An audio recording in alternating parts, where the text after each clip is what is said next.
All right, today we are diving into something truly massive. It's one of the most ambitious ideas in all of science, really. It's called the Cognitive Standard Model, and it's a unified theory of consciousness. So let me just start with a wild question for you. What if everything that makes you you? What if your memories, your personality, your little flashes of genius? What if all of it could be described with the same precision as physics? What if your mind actually follows a set of fundamental laws, just like the stars and the planets? For centuries, trying to understand who we are has been the job of philosophers and psychologists, but this model, it's proposing something completely different. We're talking about a leap from metaphor to actual mathematics, a real physics of the mind. Yeah, the whole goal here is to create an entirely new language for our inner universe. So instead of just talking about feelings or beliefs as abstract things, this model lets us see them as actual forces and fields all interacting inside this dynamic, geometric landscape that is your mind. And that right there is the cognitive standard model in a nutshell. It is a single framework designed to bring together every part of our minds, our identity, our memories, our creativity, into one single coherent picture. So what are the building blocks of this inner universe? Well, the model says there are 5 fundamental cognitive forces that all work together to create the experience of being you. And you should really think of them like the fundamental forces in physics, like gravity or electromagnetism, but they're operating inside your head. Okay, first up is what's called the identity field. Just imagine your core self, your personality, your deepest held beliefs, as a kind of stable landscape. This is the solid ground of who you are, the terrain that all your other thoughts travel on. It's basically the ground floor of your consciousness. Next, we have memory geometry. Now, this is the idea that your memories aren't just these passive files stored away somewhere. No way. They are an active force, this kind of non-local web that is constantly pulling on and stretching and reshaping the landscape of your identity. Your past is literally, physically sculpting your present self. Then there's cognitive gravity. This is so cool. Here, powerful beliefs and big ideas literally bend your mental space. Just like a planet bends space-time, they create these deep gravity wells that just naturally pull in other related thoughts, which makes certain patterns of thinking almost automatic. But our minds aren't perfectly predictable, right? And that's where stochastic noise comes in. This is the force of pure randomness. It's the mental static that gives us those brilliant shower thoughts, those creative leaps, and those unexpected connections. It's really the engine of all novelty in our thinking.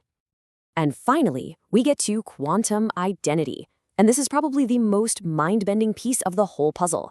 It suggests that a part of our thinking actually plays by quantum rules.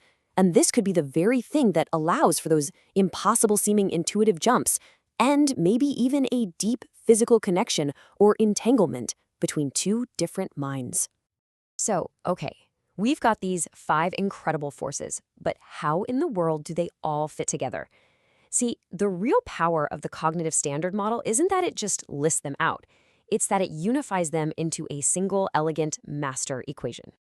The original paper says it perfectly. It says the goal is to combine all these elements into a single principled structure, one beautiful mathematical framework that describes the whole system.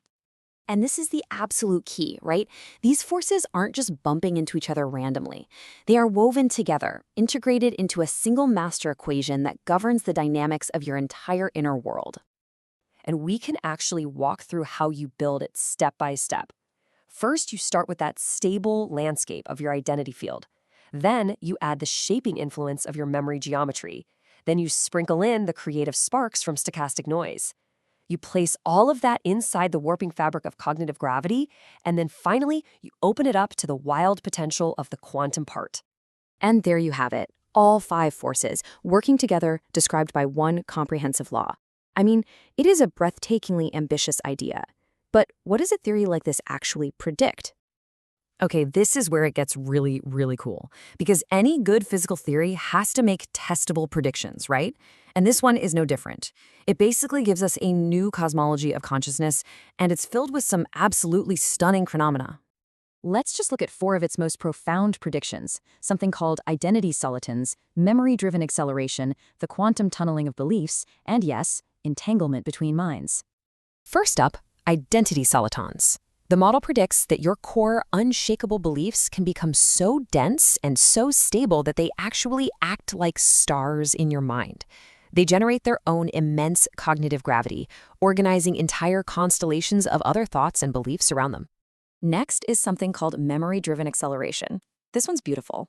The model predicts that as your old memory connections fade away, or as you consciously decide to let them go, it can create a kind of repulsive force, almost like dark energy. This literally causes your cognitive universe to expand, creating new mental space for growth and change.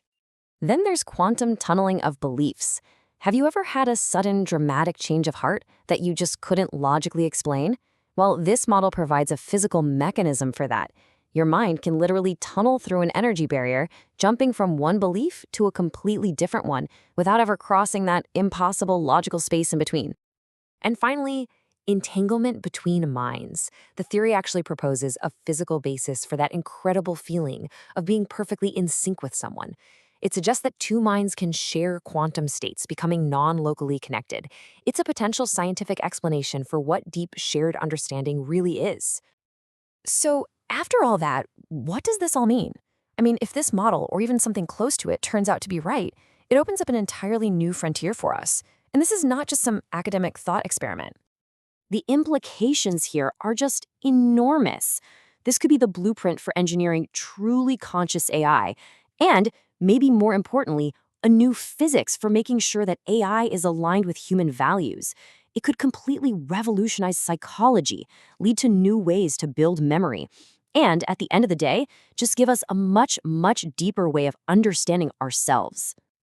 And that leaves us with this one last, tantalizing question. For all of human history, we've been living inside the physics of our own minds without ever knowing the rules. If this model is the rulebook, what's going to happen when we finally learn how to use it? What new worlds, both inside our heads and out in the real world, are we going to build?